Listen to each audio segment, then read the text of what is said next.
रामेश्वर साहू और आज हम लोग पढ़ने वाले हैं रे ऑप्टिक्स।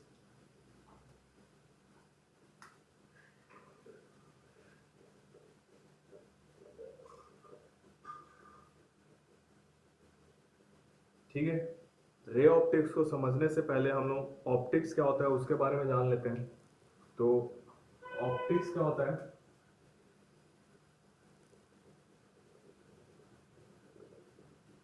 ऑप्टिक्स फिजिक्स का वो ब्रांच है जिसके अंतर्गत हम लोग लाइट के बारे में पढ़ते हैं कि लाइट का बिहेवियर क्या होता है, लाइट का प्रॉपर्टी क्या होता है। ये सब चीजें जो है हम लोग ऑप्टिक्स में पढ़ते हैं। तो स्टडी ऑफ लाइट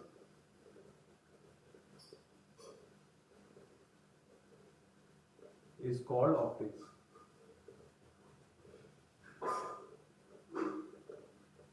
ठीक है, लाइट के बारे में जो स्टडी करते हैं वो ऑप्टिक्स के अंदर आते हैं। अब ये जो ऑप्टिक्स है इसको दो पार्ट में डिवाइड किया गया है।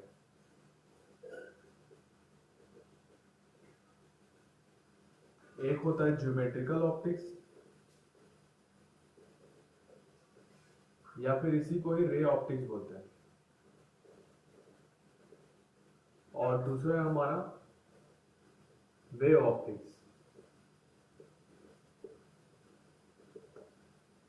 ठीक है, अब देखो ये जो ज्योमेट्रिकल ऑप्टिक्स है या फिर रे ऑप्टिक्स है, यहाँ पर जो डायमेंशन ऑफ ऑब्जेक्ट्स होगा वो अगर लाइट के वेवलेंथ से कंपेयर करें तो बहुत ही लार्ज होगा, और यहाँ पर जो डायमेंशन ऑफ ऑब्जेक्ट होगा वो लाइट के वेवलेंथ के कंपेरेबल होगा। ठीक है, तो इन दोनों में डिफरेंस क्या है? यहाँ पर डायमेंशंस ऑफ ऑब्जेक्ट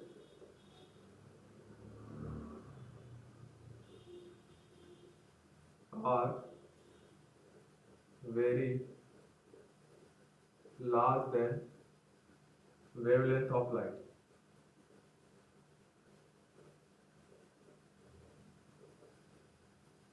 ठीक है, और यहां पर जो डायमेंशंस ऑफ ऑब्जेक्ट होगा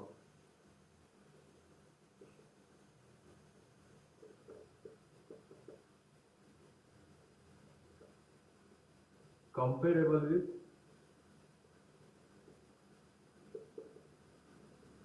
द वेवलेंथ ऑफ लाइट।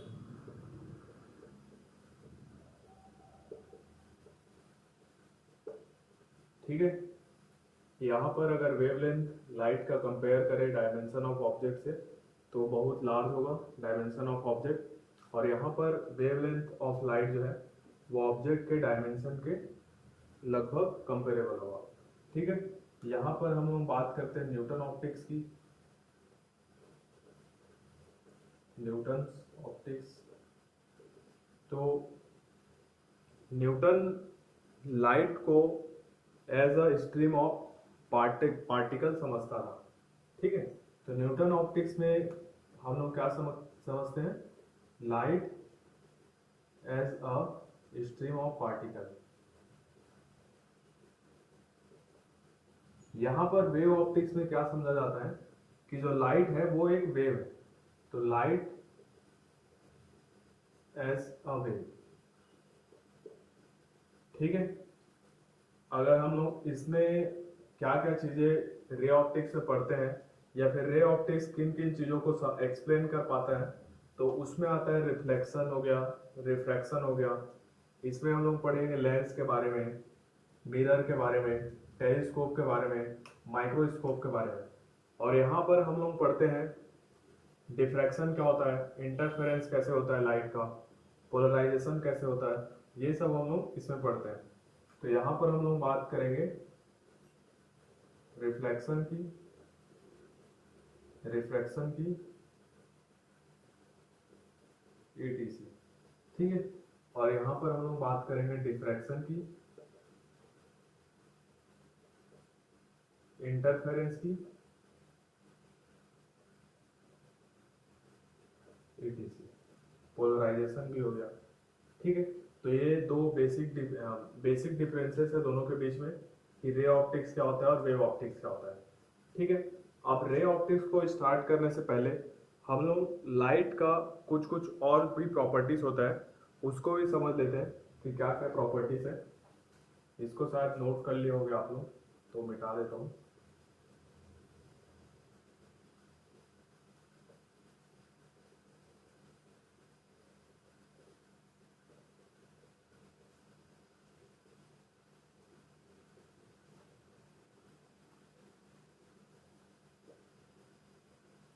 ये इंट्रोडक्टरी लेक्चर है, इसमें केवल इंट्रोडक्शन दूंगा मैं कि रे ऑप्टिक्स क्या होता है।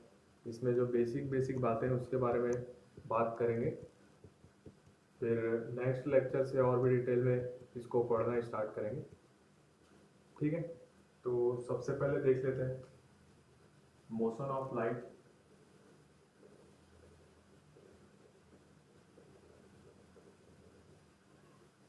ठीक है, लाइट कैसे ट्रेवल करता है, सीधा ट्रेवल करता है कि ऐसे टेढ़ा मेढ़ा ट्रेवल करता है कि कैसे ट्रेवल करता है। ठीक है, तो लाइट जो है अगर होमोजेनियस मीडियम में ट्रेवल कर रहा है, मतलब मीडियम एक समान है, तो लाइट रेक्टिलिनियर प्रोपोगेशन करेगा, मतलब कि सीधी रेखा में चलेगा। और अगर लाइट एक मीडियम से दूसरे मीडियम में जाता है, मीडियम चेंज करता है, तो वहां पर लाइट का रिफ्रैक्शन होता है, लाइट जो है बेंड कर जाता है। ठीक है, तो in homogeneous medium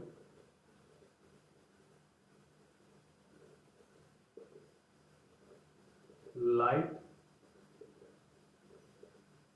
travels in straight line।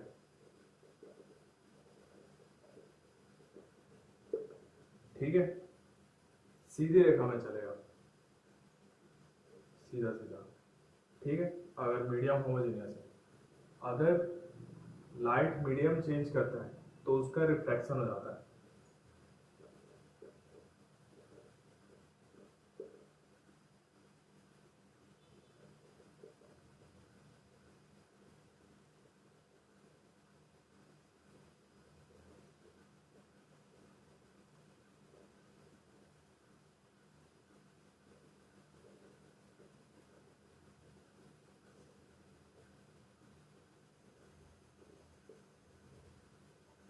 ठीक है, अगर एक मीडियम से दूसरे मीडियम में गया तो उसका रिफ्रैक्शन हो जाएगा। ठीक है, सपोज ये मीडियम वन है और लाइट मीडियम टू में जा रहा है, तो लाइट जो है अपने रास्ते से हट जाएगा, उसी रास्ते पे नहीं जाएगा। ये इस रास्ते पे जाना चाहिए था लेकिन वो बेंड हो जाएगा। अब इसके बारे में पूरा डिटेल में आगे पढ़ेंगे, रिफ्लेक्शन क्या होता है, तभी अच्छे से क्लियर होगा। ठीक है, देख लो।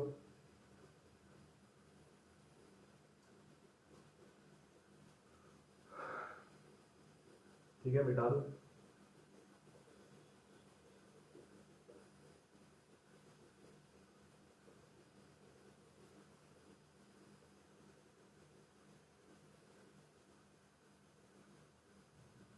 अब देखो, लाइट लाइट की वजह से ही हम कोई भी ऑब्जेक्ट को देख पाते हैं। ठीक है, सपोज मैं इस पेन को देख पा रहा हूँ, तो कैसे देख पा रहा हूँ, लाइट यहाँ पर जा रहा है, यहाँ से रिफ्लेक्ट होकर मेरी आंखों पर आ रहा है, तो इस तरह से मैं इस ऑब्जेक्ट को देख पा रहा हूँ लाइट की वजह से, लाइट के रिफ्लेक्शन की वजह से। तो light helps us to see objects.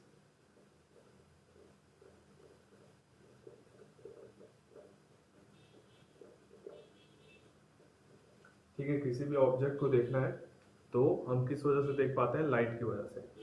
ठीक है, दूसरा चीज, लाइट हमें दिखाई देता है कि नहीं देता है। तो अगर लाइट स्पेस में ट्रेवल कर रहा है तो लाइट को हम लोग ऐसे समझेंगे कि वो एक इनविजिबल चीज है। ठीक है, अगर लाइट कहीं पर से स्कैटर हुआ या फिर कहीं किसी ऑब्स्टेकल से रिफ्लेक्ट हुआ, तब हमें लाइट दिखाई देता है।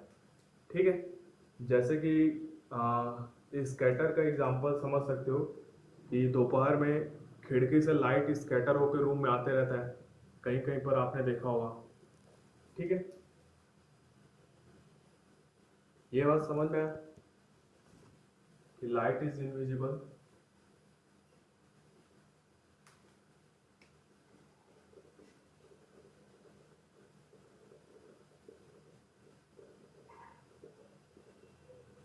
ठीक है, लेकिन लाइट हमें कब दिखाई देता है, जब वो स्कैटर हो या फिर किसी ऑब्स्टेकल से रिफ्लेक्टेड हो। ठीक है,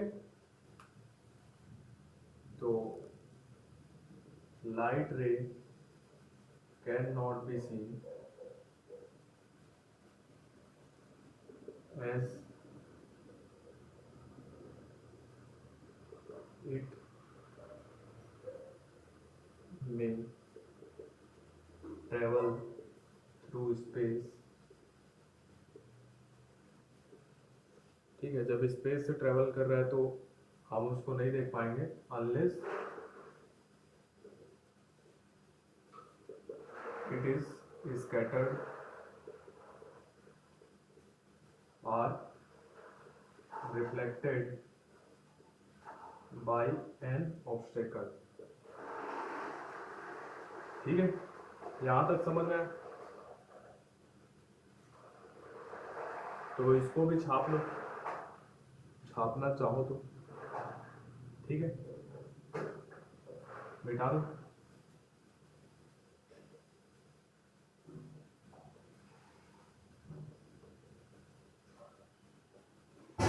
अब देखते हैं कि रे क्या होता है। ठीक है,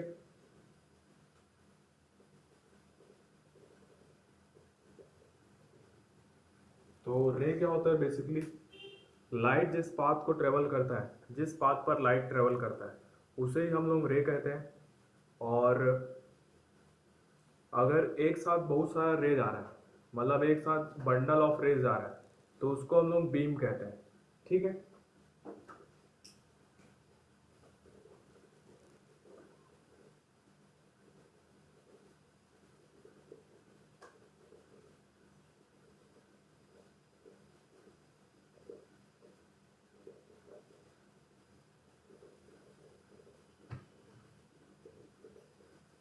ठीक है।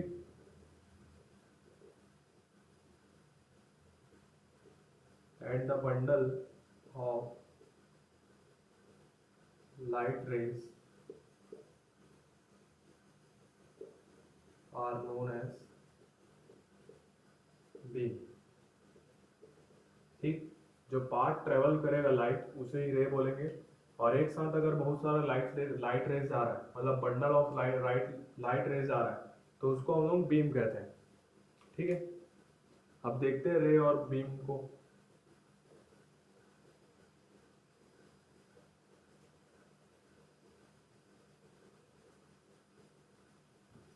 जैसे कि देखो, ये हमारा क्या हो गया, रे हो गया। ठीक है, अगर एक साथ बहुत सारा रेज आ रहा है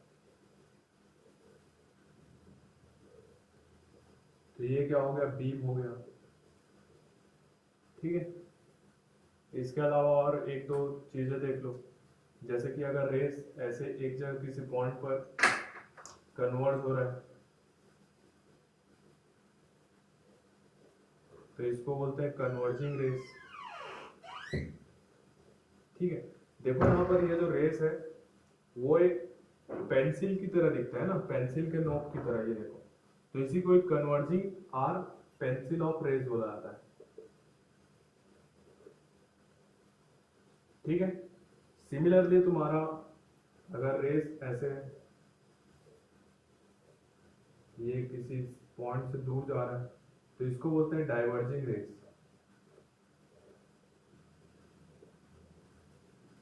ठीक है, ये बातें क्लियर हुआ। एक जगह किसी पॉइंट पर मिल रहा है तो होगा कन्वर्जिंग रेस, और एक किसी पॉइंट से दूर जा रहा है रेस तो उसको बोलते हैं डाइवर्जिंग रेस। ठीक है, समझ गए इतना? मिटा दो इसको भी।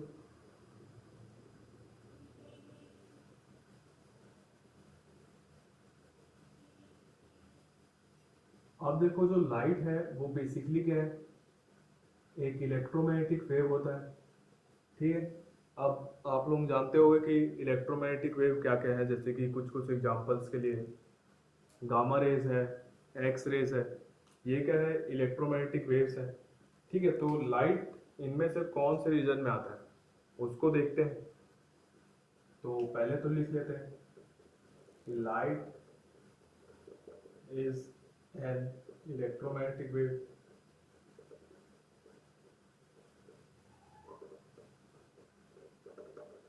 ठीक है, अब यहां पर देखो,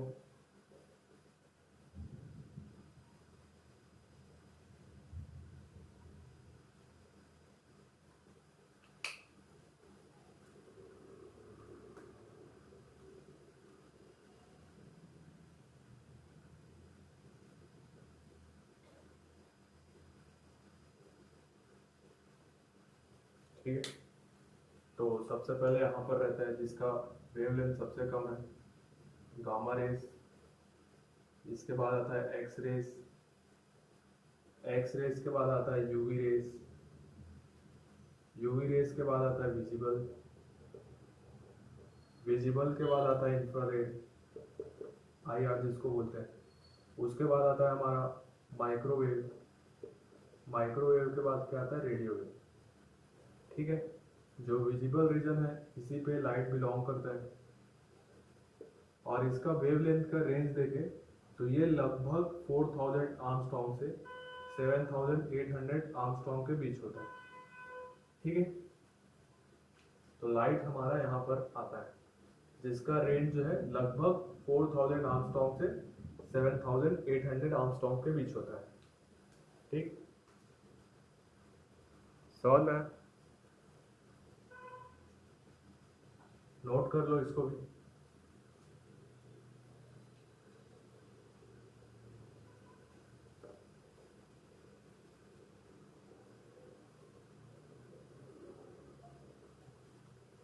अब देखते हैं टाइप्स ऑफ ऑब्जेक्ट्स। सोर्स के आधार पर टाइप्स ऑफ ऑब्जेक्ट क्या होता है? टाइप्स ऑफ ऑब्जेक्ट्स, ये सोर्स कहलाता है कि जो ऑब्जेक्ट का जो टाइप है वो सोर्स कैसा है। ठीक है, तो इसके आधार पर दो टाइप का ऑब्जेक्ट हो सकता है। ठीक है,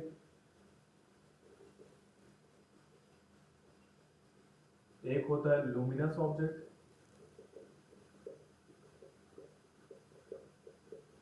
और दूसरा होता है non luminous object, non luminous object, या फिर इसी को बोल सकते हो इल्यूमिनेटेड ऑब्जेक्ट।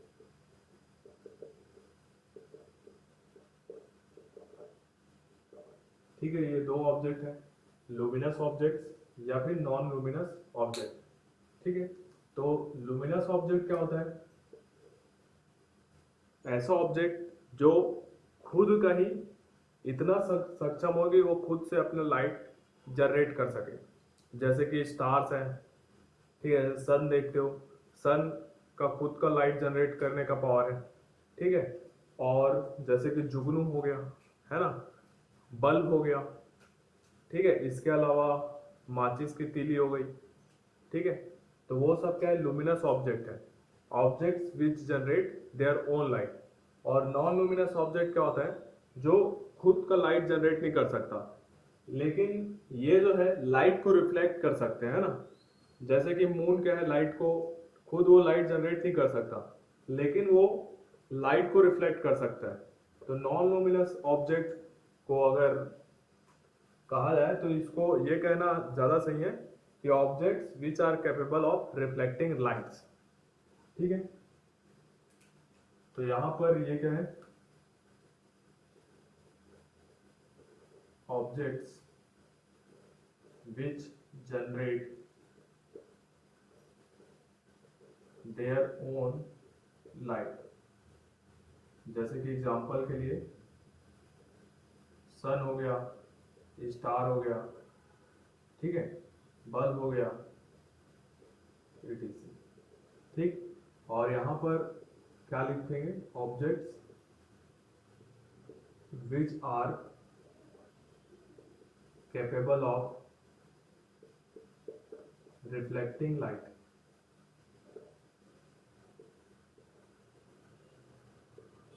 जैसे कि एग्जांपल के लिए मून।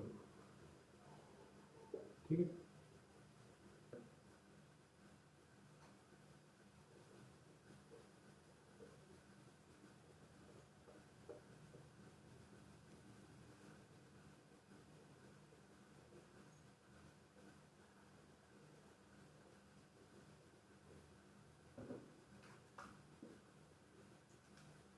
तो अब टॉपिक देखते हैं रिफ्लेक्शन ऑफ लाइट।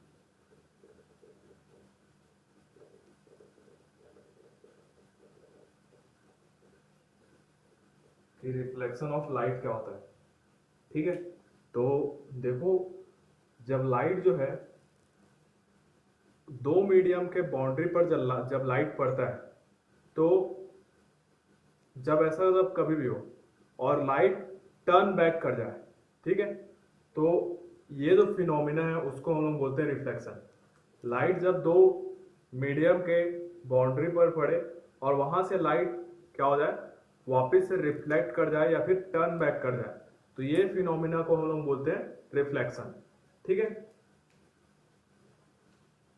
तो the phenomena of light, the phenomena of turning back of light when incident on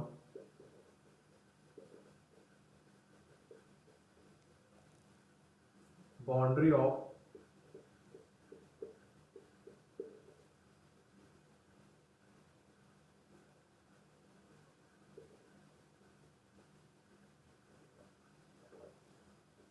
ठीक है, जब दो मीडियम के बाउंड्री पर लाइट इंसिडेंट हो और टर्न बैक कर जाए तो उसे ही हम लोग क्या कहते हैं, रिफ्लेक्शन।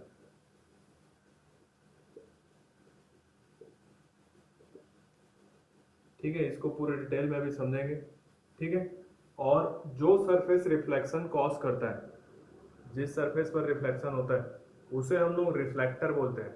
ठीक है, जैसे कि मिरर है, मिरर लाइट को रिफ्लेक्ट करता है तो मिरर को हम लोग रिफ्लेक्टर भी बोल सकते हैं, या फिर जनरल एग्जांपल है कि रिफ्लेक्टर क्या है, रिफ्लेक्टर को ही मिरर बोल सकते हैं। ठीक है, तो surface which cause reflection is known as reflector, या फिर इसी को ही मिरर बोल सकते हो। ठीक है, रिफ्लेक्शन को भी पूरा डिटेल में समझेंगे, उसके पहले एक दो टर्म और समझ लेते हैं कि मिरर क्या होता है। ठीक है, तो ये दो पॉइंट्स क्लियर हैं कि रिफ्लेक्शन क्या है।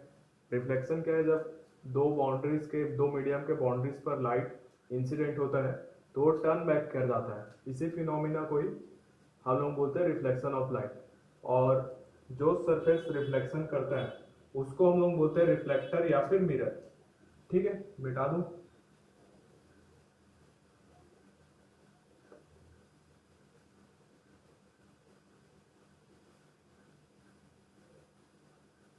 तो देखो मिरर क्या होता है, देखो मिरर कुछ नहीं होता। हम लोग जब मिरर बनाते हैं तो एक कांच लेते हैं, ग्लास लेते हैं, और ग्लास के एक साइड को पॉलिश कर देते हैं और दूसरे साइड को हम लोग सिल्वरिंग कर देते हैं। ठीक है, तो जो सिल्वर वाला जो साइड है वो फिर लाइट को रिफ्लेक्ट कर सकता है। ठीक है, तो मिरर क्या है, पॉलिश ग्लास है विथ सिल्वरिंग वन साइड।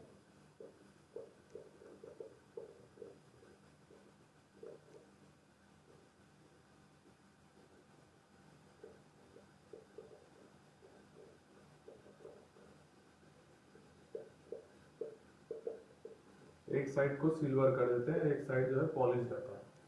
ठीक है, तो देखो मिरर को रिप्रेजेंट कैसे करते हैं। ये हमारा मिरर का रिप्रेजेंटेशन है, जहाँ पर जो ये वाला जो है ये पॉलिश सरफेस है, ये पॉलिश रहता है, और ये वाला जो है ये रिफ्लेक्टिंग सरफेस है।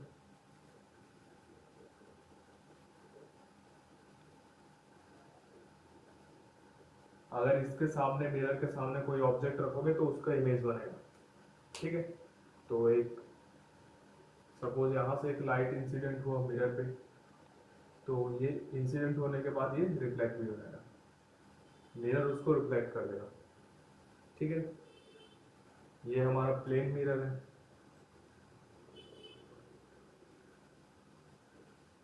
नोट कर लो इसको।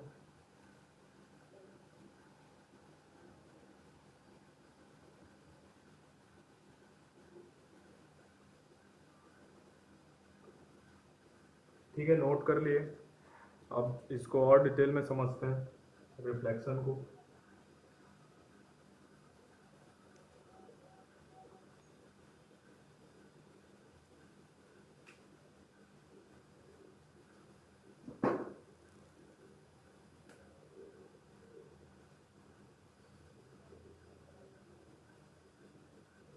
सपोज ये हमारा प्लेन मिरर है,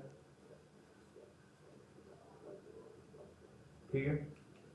अब यहाँ पर कोई लाइट रे इंसिडेंट हुआ यहाँ पर, ठीक है। तो यहाँ पर हम लोग एक नॉर्मल ड्रॉ करेंगे, इस पॉइंट को O मान लेते हैं। नॉर्मल कैसे ड्रॉ करेंगे, इस प्लेन मिरर के जस्ट परपेंडिकुलर लाइन, ठीक है। तो ये हमारा हो जाएगा नॉर्मल। अब नॉर्मल से इंसिडेंट रे जो एंगल बनाता है उसको एंगल ऑफ इंसिडेंस बोलते हैं, उसको आई से रिप्रेजेंट करते हैं, ठीक है। तो ये जो लाइट आएगा मिरर उसको क्या कर देगा, रिफ्लेक्ट कर देगा। तो ये जो लाइट है वो रिफ्लेक्ट हो जाएगा, ठीक है। अब रिफ्लेक्टेड रे जो एंगल बनाता है नॉर्मल के साथ उसको एंगल ऑफ रिफ्लेक्शन बोलते हैं, उसको आर से रिप्रेजेंट करते हैं, ठीक है। तो यहाँ पर ये हमारा नॉर्मल है, ये हमारा इंसिडेंट रे है और ये रिफ्लेक्टेड रे है, ठीक है। और एंगल आई जो है इसको हम बोलते हैं एंगल ऑफ इंसिडेंट,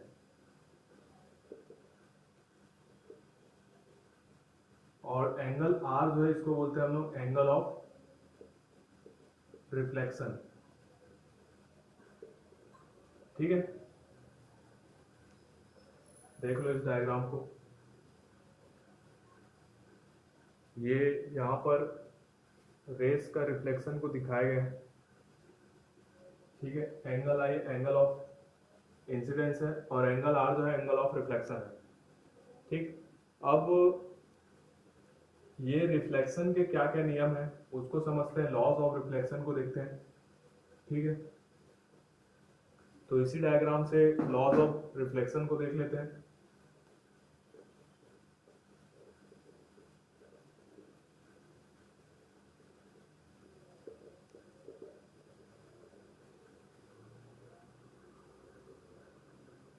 ठीक है, पहला लॉ देखते हैं। पहला लॉ ये है कि ये जो नॉर्मल के साथ एंगल ऑफ इंसिडेंस है आई और एंगल ऑफ रिफ्लेक्शन है आर, ये इक्वल होना चाहिए, मतलब कि एंगल आई और एंगल आर जो है ये इक्वल होना चाहिए। दूसरा लॉ ये है कि इंसिडेंट रे, नॉर्मल और रिफ्लेक्टेड रे ये तीनों जो है एक ही प्लेन पर होना चाहिए। तो incident ray, normal and reflected रे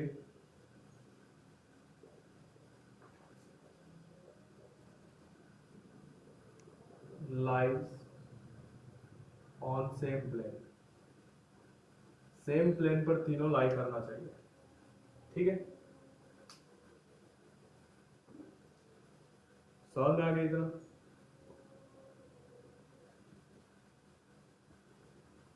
देख लो कुछ पूछना होगा तो, ठीक है।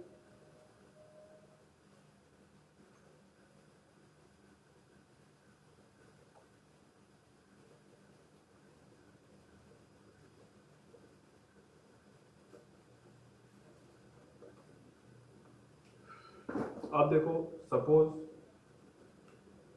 कोई इस टाइप का सरफेस है, इस टाइप का मिरर है, सपोज ये है, इसको मैंने ऐसे पॉलिश कर दिया है,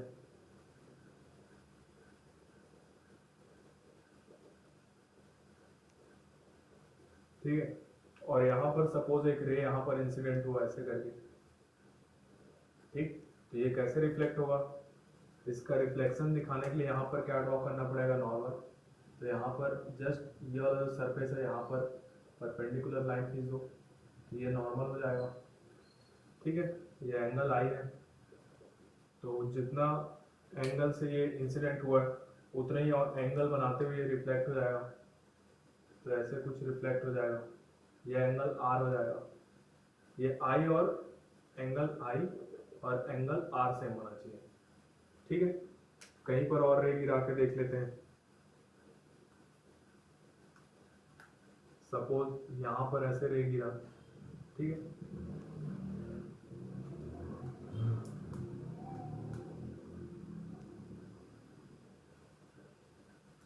तो यहाँ पर नॉर्मल ड्रॉ कर लो, नॉर्मल कैसे हो जाएगा, ऐसे होगा नॉर्मल यहाँ पर, ठीक है, ये नॉर्मल हो गया, ये एंगल आई है, तो इतने ही एंगल से रिफ्लेक्ट होना चाहिए, ये एंगल आर और एंगल आई सेम होना चाहिए, ठीक है, ठीक है। एक और एग्जांपल देख लेते हैं। सपोज एक स्फेरिकल सरफेस है, ऐसे एक स्फीयर है जिसका अंदर वाला पार्ट को हमने पॉलिश कर दिया है,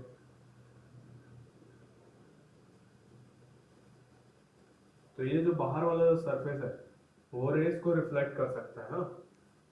तो सपोज यहाँ पर एक लाइट जो है ऐसे इंसिडेंट होगा, ठीक, तो इसका रिफ्लेक्शन कैसे हम लोग शो करेंगे, तो याद रखना यहाँ पर हमको क्या बनाना पड़ेगा, नॉर्मल बनाना पड़ेगा। तो नॉर्मल जो है, ये जो स्फीयर है उसका जो सेंटर है वहां से होकर पास होना चाहिए, ठीक है, तो ये क्या हो जाएगा, यहाँ पर नॉर्मल हो जाएगा, तो ये एंगल आई है, इतने ही एंगल से ये रिफ्लेक्ट होना चाहिए,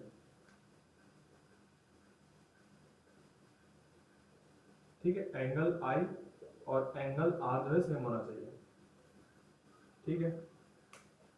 जैसे कि एक और यहीं पर एक और रे गिरा देते हैं। सपोज रे ऐसे आया, तो यहाँ पर नॉर्मल ड्रॉ करना है, तो नॉर्मल इस पॉइंट पर नॉर्मल कैसे ड्रॉ करोगे, जो सेंटर से पास होना चाहिए, तो ये लाइन यहाँ पर नॉर्मल हो जाएगा, ये एंगल ऑफ इंसिडेंस हो जाएगा, तो इतने ही एंगल से इसको रिफ्लेक्ट भी करना चाहिए, ठीक है।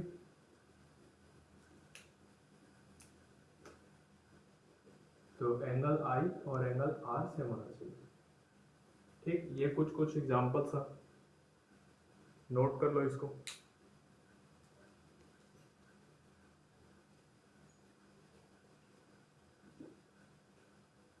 ठीक है, नोट कर ले, मिटा देता हूँ।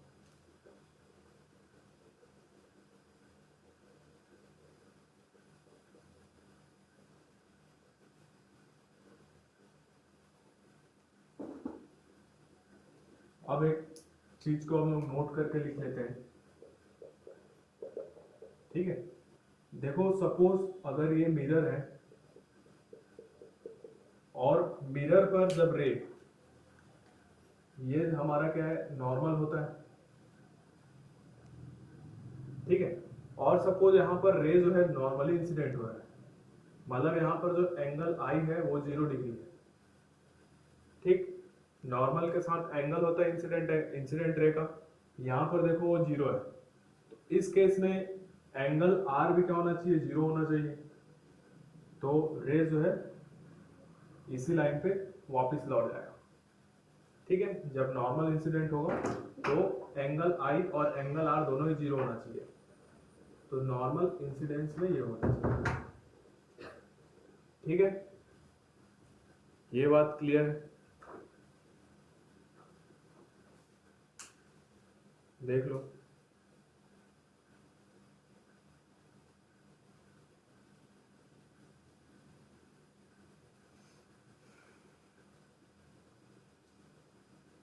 नोट कर लो इसको, मिटा दो इसको।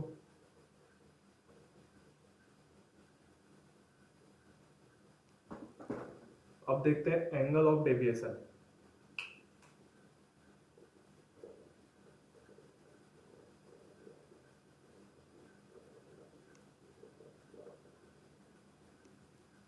इसको हम लोग डेल से रिप्रेजेंट करते हैं एंगल ऑफ डेविएशन को, ठीक है। तो एंगल ऑफ डेविएशन क्या होता है, इसको देखते हैं एक एग्जांपल से।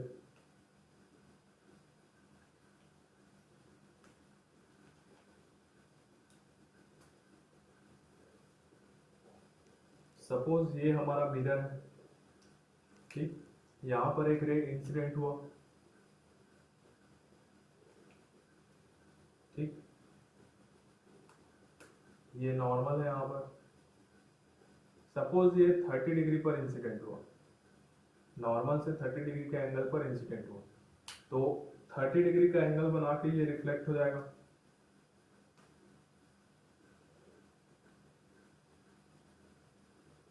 ठीक है, एंगल आई और एंगल आर सेम होना चाहिए। अब देखो ये एंगल ऑफ डेविएशन डेल क्या होता है। ठीक है, देखो लाइट को जाना कहाँ चाहिए था, लाइट को अपने रास्ते से अगर जा रहा था तो ऐसे जाना चाहिए था, लेकिन वो कहाँ चले गया, इधर चले गया। ठीक, तो देखो लाइट को जाना ऐसे चाहिए था, लेकिन कहाँ चले गया, ऐसे। ठीक है, तो ये कितने एंगल से डेविएट हुआ है, ये देखो, ये ऐसे करें, ये जो इतना एंगल है वो हमारा डेल है। ठीक, तो ये डेल। ठीक, तो यहाँ पर डेल कैसे निकालोगे, ये देखो ये टोटल एंगल 180 डिग्री है, 180 डिग्री में ये टोटल हमको पता है 60 डिग्री, तो डेल क्या हो जाएगा 180 माइनस 60 डिग्री, तो ये आ जाएगा यहाँ पर, ये एंगल आ जाएगा 120 डिग्री, और डायरेक्शन इसका क्या है, क्लॉकवाइज। ठीक है, सॉरी एंटी क्लॉकवाइज।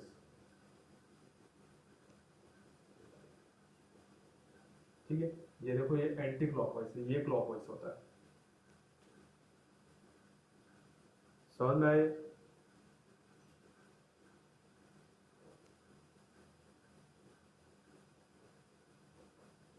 तो इसको अगर लिखना चाहो तो एंगल ऑफ डेविएशन को लिख सकते हो कि angle between the light incident on optical instrument and final emergent रे।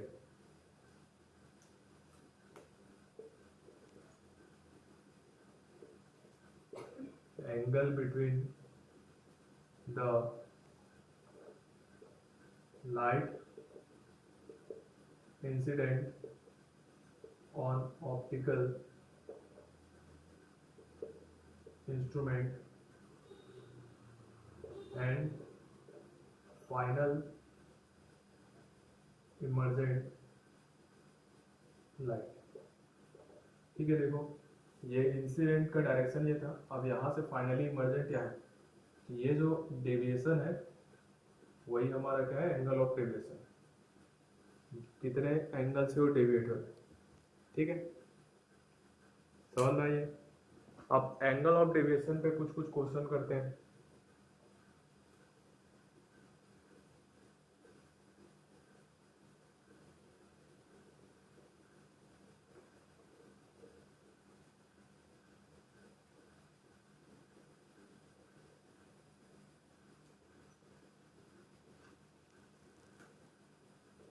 क्वेश्चन है डिटरमाइन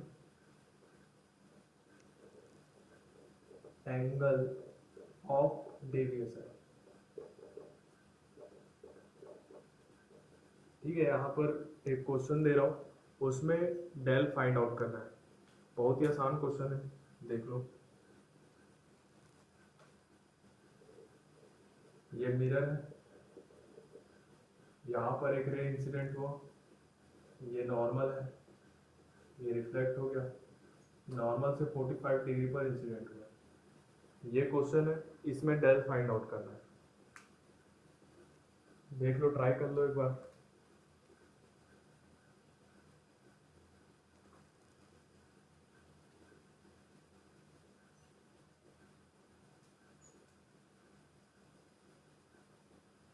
हो गया,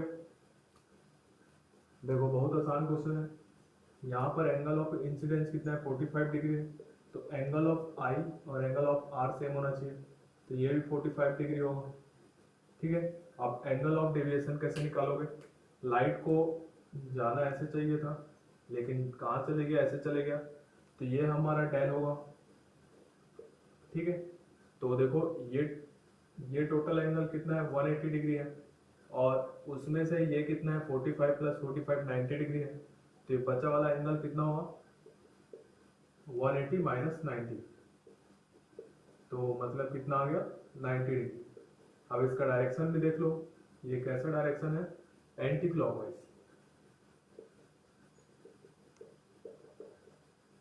ठीक है, दूसरा क्वेश्चन देखते हैं। यहाँ पर भी एंगल ऑफ डेविएशन डिराइव करना है। ठीक, और क्वेश्चन ऐसे दे दिया है, सपोज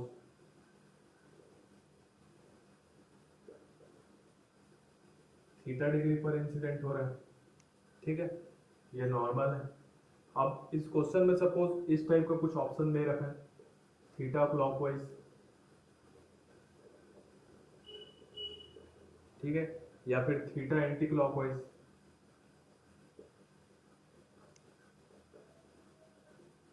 या फिर theta minus pi clockwise,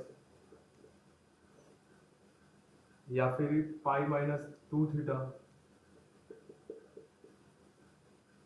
anti clockwise.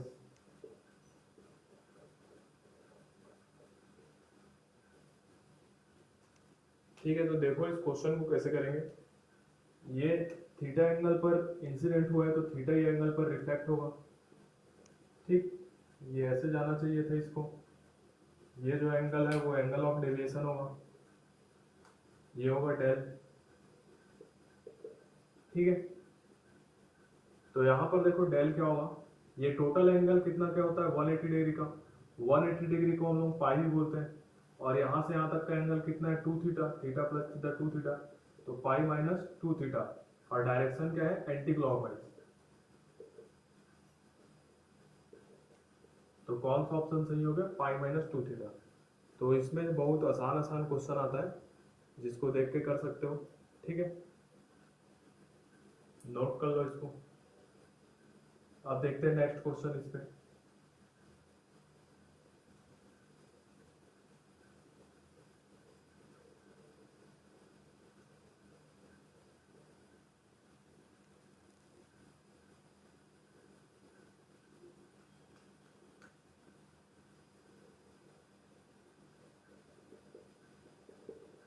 ठीक है, यहाँ पर जो मिरर है,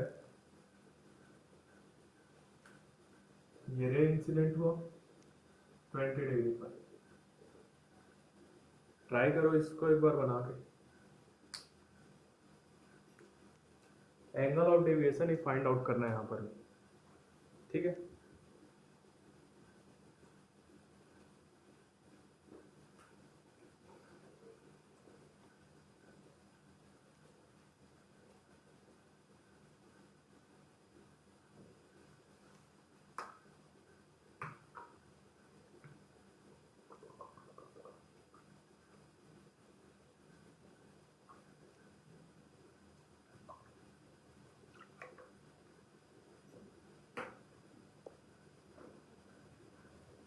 देखो यहाँ पर, देखो ये हमारा हो जाएगा नॉर्मल, ठीक है। अब इंसिडेंट रे का नॉर्मल के साथ एंगल क्या होगा, ये टोटल 90 डिग्री होगा, 90 में से 20 है तो ये कितना डिग्री हो जाएगा 70 डिग्री। तो जो रिफ्लेक्टेड रे होगा वो भी नॉर्मल से 70 डिग्री पर रिफ्लेक्ट हो जाएगा, ये एंगल 70 डिग्री हो जाएगा, ठीक है। अब डेविएशन कैसे निकालोगे, अब डेविएशन निकालना आसान है, इंसिडेंट रे को आगे बढ़ा दो और इसका रिफ्लेक्टेड रे के साथ एंगल देख लो कितना का बना है, तो डेल कितना हो जाएगा 180 माइनस 70 प्लस 70 140, तो ये कितना हो जाएगा 180 minus 40 is equal to 40 degree. Direction क्या है एंटी क्लॉकवाइज, ठीक है, तो इसको छाप लो।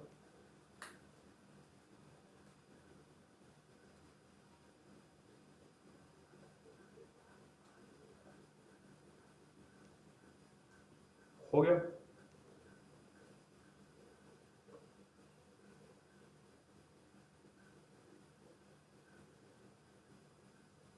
अब नेक्स्ट क्वेश्चन देखो, नेक्स्ट क्वेश्चन कुछ इस तरह से है,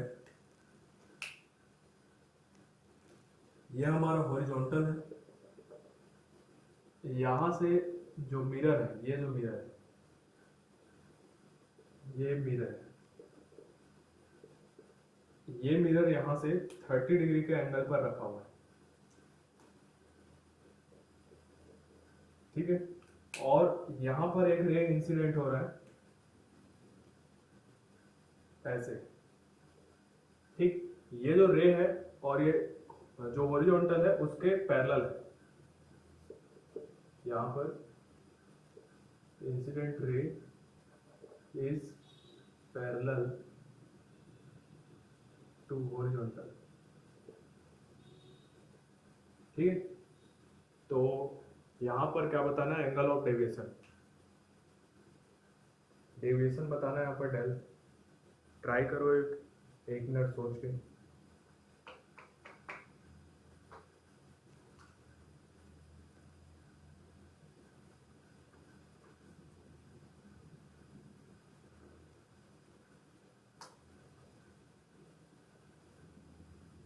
ठीक है, सोच लिए। देखो यहाँ पर इस पॉइंट पर नॉर्मल कैसे ड्रॉ करेंगे,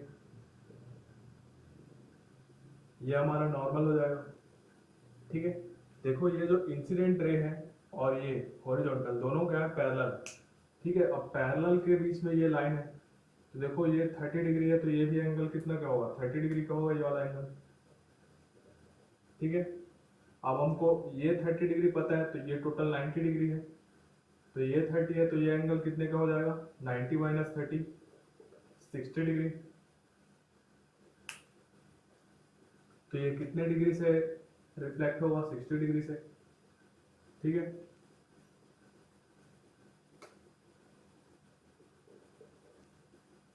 अब एंगल ऑफ डेविएशन कैसे फाइंड आउट करेंगे, देखो इसको इधर ऐसे सीधा सीधा चले जाना चाहिए था, तो ये और चले कैसे गया, इधर चले गया, तो एंगल ऑफ डेविएशन डेल यहाँ पर क्या होगा, 180 माइनस ये 60 प्लस 60 120, तो एंगल डेल कितना आ जाएगा, 180 माइनस 120 मतलब कि 60 डिग्री, और इसका डायरेक्शन क्या है, फिर से एंटी क्लॉकवाइज।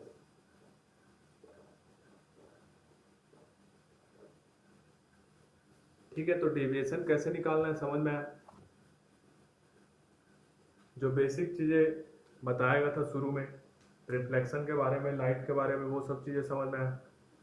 ठीक है, तो आज का लेक्चर यहीं पर समाप्त करते हैं, मिलते हैं नेक्स्ट लेक्चर में।